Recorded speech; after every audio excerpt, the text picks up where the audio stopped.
all heard of comfort food, the kind of food you like. I'm gonna scare the hell out of you.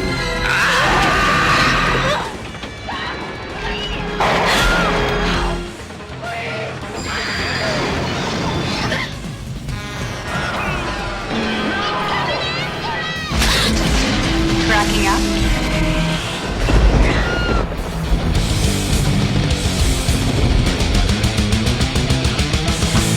All right, let's hear it for Mary Lou Maloney, the 1957 Hamilton High prom queen. Back to Hamilton High for prom night.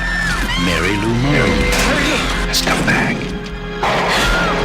See you later, alligator. On the bench.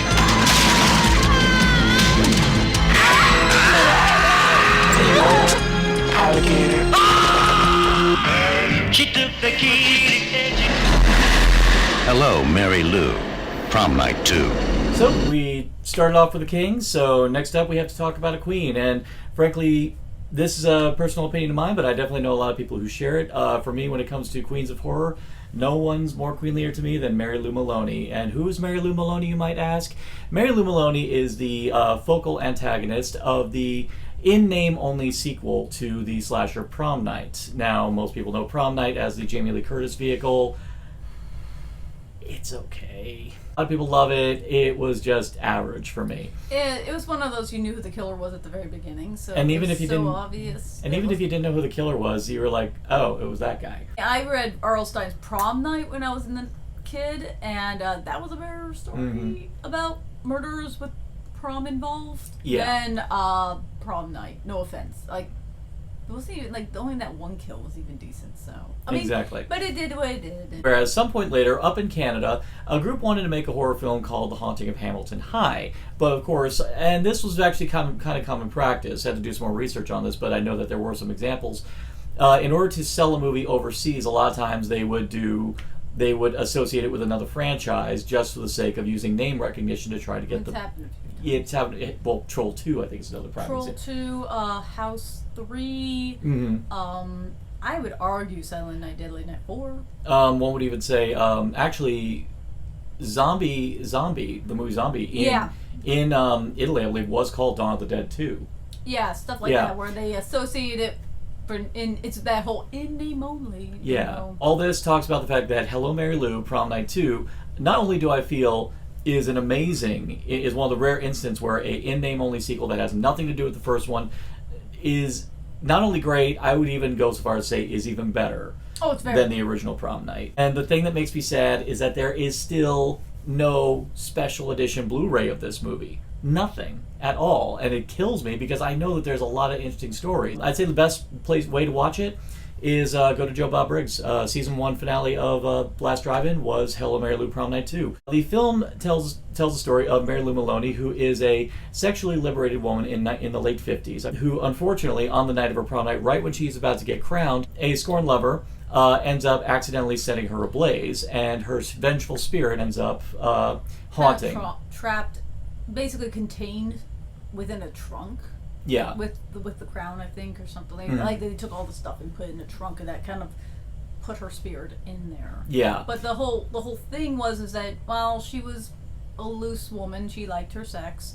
The guy she went to the prom with, it was that 50s where you wear my pin, I own you, and she's like, bitch, nobody owned me, and he got pissy about it, and I forgot, and he wasn't intending to hurt her. No. But things just go bad, and she ends up getting killed. Yeah, what he intended to do, he found out there were a couple of guys who intended to set off a stink bomb in the prom, and they threw it away because they were worried about getting sus. Well, he grabs it, drops it right behind her, but unfortunately the lit fuse sets her dress ablaze. They'd love to make sting bombs or cherry bombs turn into frickin' napalm in movies. Well, admittedly, the kind of materials the dresses were probably made of in the 50s probably didn't use plastic back then. I don't think plastic was a thing in the 50s. I don't know. I wouldn't be surprised if it also, probably whatever was in her hair. He causes her death, and of course he's guilt-ridden, and he becomes the principal. But the guy who she ends up scorning him for,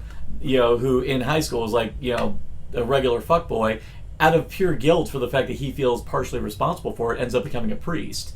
So Years down the line, it's prom night again. A girl named Vicky Carpenter, who's basically comes from a very Carrie White kind of home, ends up accidentally unleashing Mary Lou, and now she's being haunted by Mary Lou and ultimately possessed. This is one of those movies that was very much in the thick of the zeitgeist of what was going on with horror cinema at the time. Nightmare on Elm Street 3, Nightmare on Elm Street was a huge thing. Carrie was still like one of the most influential high school horror films at the time. Exorcist. So this is one of those times where they just grabbed a bunch of elements from what was popular and made a big old cake out of it. Normally that's lazy, but frankly I feel with the themes of what they were going for in this movie, I feel it really came to a very interesting whole. It is, as much as you can say, yeah, they're totally using a lot of tropes from some of these other more recent films. It does create its own thing, and I would say is I don't know of any other films with a haunted school concept are that fleshed out, especially with the antagonist Mary Lou actually being very fleshed out. She is sympathetic because she didn't care about her feelings, she liked her sex, whatever, but she was scorned. She was screwed over and murdered effectively by accident by someone who was just pissed off. She was and she's pissed. Yeah, she's upset. She's an angry spirit, and you can't argue that fact. It would be if, which they didn't do, but like if Freddy Krueger was innocent and killed, but vengeful about being killed. It's kind of along those lines. We're talking about the 2010 remake. Yeah, the remake. If there's one character I would kind of associate Mary Lou with, it's Christian Troy from Nip Tuck. A character who is doesn't really hide who they are, doesn't say like I'm going to commit. Right, but you can also say, you're being an ass. Like, I love Mary Lou, but she's not nice about people's feelings. She does not consider other people but herself, so she is selfish. She's insanely selfish, and even reckless. Very reckless and very selfish. I don't think you deserve death for that, and I don't. She wanna bang around, She openly says she's not in a committed relationship, so fine for you. And that's the thing, because she does advertise. She doesn't lie to anybody about what kind of person she is. Not. Anyone who's going to try to dominate her are doing it entirely out of male pride, or basically like kind of like they're trying. They're trying to tame the shrew. Yeah, pretty much. And I would say she could probably be a little nicer about it. It's not who you come with. It's who takes you home. Scram! See you later, alligator. But, that's a personality thing. And, hey, 50s, she's probably being treated like crap because she doesn't want to conform to society standards at the time. Okay, well, she is definitely, like a Christian Troy. I think he was a little bit more mean-spirited than her. Now, literally, she is a mean spirit. Yeah. He was a mean-spirited person. Yeah. Vicky Carpenter, who comes from, her mother is like, puritanically religious. Not as psychotic as Margaret White, but definitely someone who... A little more realistically. Yeah. Granted, if someone has a concussion in gym class... Well, maybe we should take her to see Dr. Prelzig. She's not sick. She just needs to spend time with the Lord. Oh, there are people that say that. Yeah. Have you read Twitter? Her father is actually the one who actually is trying to, make Vicky actually try to feel comfortable that she can actually go out and try to experience life. But unfortunately, it's just her mother has like this. I kind of have to go, why is it always the mom? Why is it always the mother? Well, if they're a product of the 50s, in all likelihood, they were born of homes that basically kind of beat the women into that kind of... I just, off the top of my head, because I think so many movies where the mother is the dominating, the mean one, the extremely religious, and either the husband doesn't agree but stays quiet or is completely complacent. That always seems to be a thing. Yeah. Another example, I'm throwing this out there, but like Witches of Eastwick. Oh, yeah. Well, yeah, with Veronica Cartwright's character and freaking Clyde. That's right. You read the book. Was that the same thing in there? Yep. Oh, wow. I have a suspicion that I think it may really come from generational upbringing. I think it may because unfortunately, a lot of women in the 50s... I hate to say it, but all generational trauma stories, especially like recently in Disney, all are the mother or grandmother. Like, it's matriarch side. Yeah. Is where the trauma comes from. Yeah, in Disney films, though, at least... I'm just saying more recently. Yeah, one good thing about horror is that at least there's still room for a lot of abusive father figures in a lot of them. Yeah. I feel like with fathers, it's more physical abuse or sexual. But, whereas psychological from the mothers. and that tends to be easier to do, especially if your main character's female. I would even say in Hollywood terms, probably more palatable to watch for the viewer. I don't know. I just noticed. It sounds I like just realized that in my head. It sounds like we're ripping into this film, but the the movie's good. Well, the fact matter, but the reason why, but think about this: we are really digging deep into this film. There's a lot of heavy themes in this film that are actually very well explored. Mm-hmm. There's a lot of high school horror films out there, during the '80s, but very few of them went into a lot of the things kids really do think about on their senior year in high school. And to the credit of Hello, Mary Lou, Prom Night II, they actually do think about a lot of those things. You have these characters who actually do want to go out and experience life afterwards. I mean, Vicky and her boyfriend both want to, go out and experience life, actually get work experience, actually experience the world before they go to college. Which I thought actually was amazing, because I remember, this is the 80s, but I'm of the age where, you were told if you go to high school, you have to go to college. Mm. Anyone understand that point? Yeah. Is that you were forced to go to college. And if you said, no, I want to take a break, I want to learn life, I want to work hard, or I want to go to a vocational or something, you were told, you're wrong, you have to go to college. Or as Tony Stark very glibly said, put some miles on your soul. Yeah. Yeah. Which, that's a great choice to do, but it kind of made me laugh when, that whole plot came up where she's like, oh, I want to take a break, and her mom's like, no, you're going to college. I'm like, man, I remember that being shoved down people's throats in the 80s and 90s. Oh, and look how that turned out. And that's the wacky thing. Very few of these high school horror films, especially in the 80s, really delved into that, whereas this one actually did. And Vicky winds up getting possessed by Mary Lou, and for her, in the beginning of the movie, being very restrained and very timid, after she gets possessed by Mary Lou, she becomes much more comfortable with her body. And there is a sequence where she's stalking Vicky's friend in the locker room, probably the best kill of the movie. A wop bobbaloo bop, a wop bam. Oh, yeah. As well. But it's done very slow and very deliberately, where she's walking around, where they're walking around naked, but the fact that she's possessed by Mary Lou, and Mary Lou being the so secure in herself person that she is, this scene is very uncomfortable and ultimately culminates in a death of a character that always had Vicky's side. Yeah, it's one of those you're getting too close kills. Yeah. But it's a great kill, but it also, this film is also often referred to as a very bisexual, pro-bisexual movie, which are very rare to actually find. Because Mary Lou clearly kind of has she likes ladies as well as men. At least it's implied. It's not overt. When she possesses Vicky. Yeah, she makes it pretty clear that she has no issues with that. She's just free sexually. And a lot of people take that to heart, because bisexuality is almost never, especially in the 80s, ever shown. It's more 50s, implied. It's implied. Which, not really overt, but it's implied. But you take what you can get. Yeah, exactly. But even the implication that she was like this in the 50s.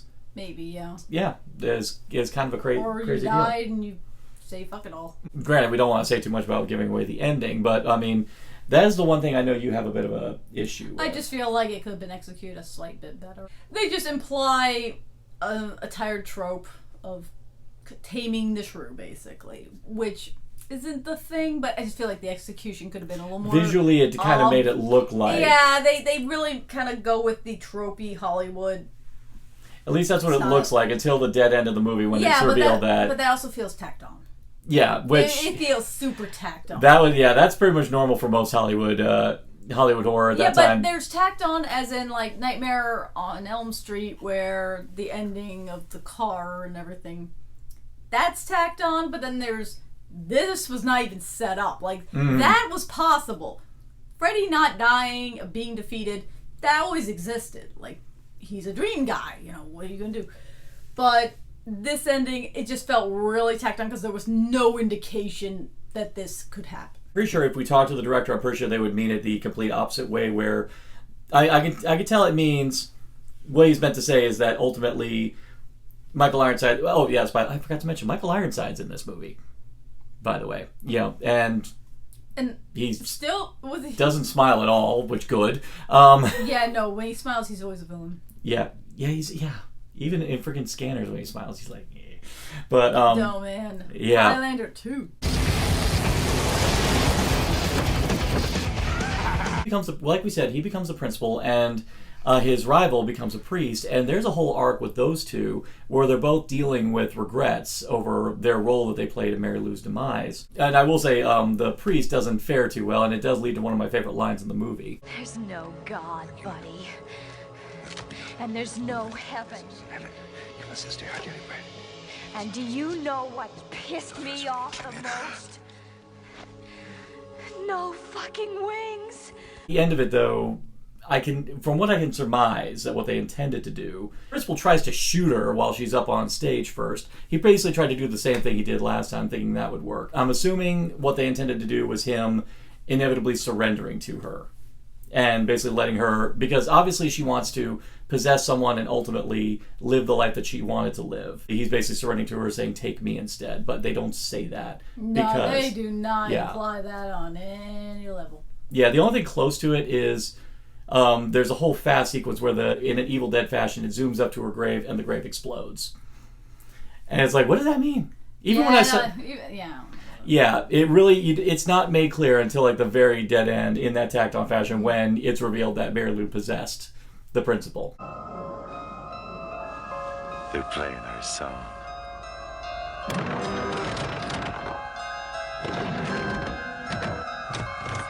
Let's cruise. Fortunately, the tactic worked because there was actually a sequel to this, Prom Night III: The Last Kiss.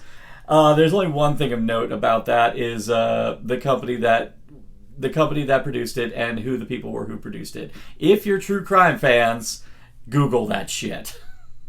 It's pretty freaky. For myself, I have loved this film. Actually, I saw this film when I was actually a kid. I have no idea how we stumbled upon it. I had a friend, he recorded it off of TV, and we watched it like crazy. No idea why, but this is one that always stuck with me, and to find out that this one is very gradually building up, and a lot of it really is revolving around Mary Lou Maloney herself as a character. Anyway, have you all seen this one? It is on Shudder now. Definitely watch it with The Last Drive-In. Actually, a very sweet little finale. So if you have seen it, comment below. In the meantime, keep sticking with us for our next leg of Discomfort Flicks. Like, share, subscribe, click. Thou shalt be served.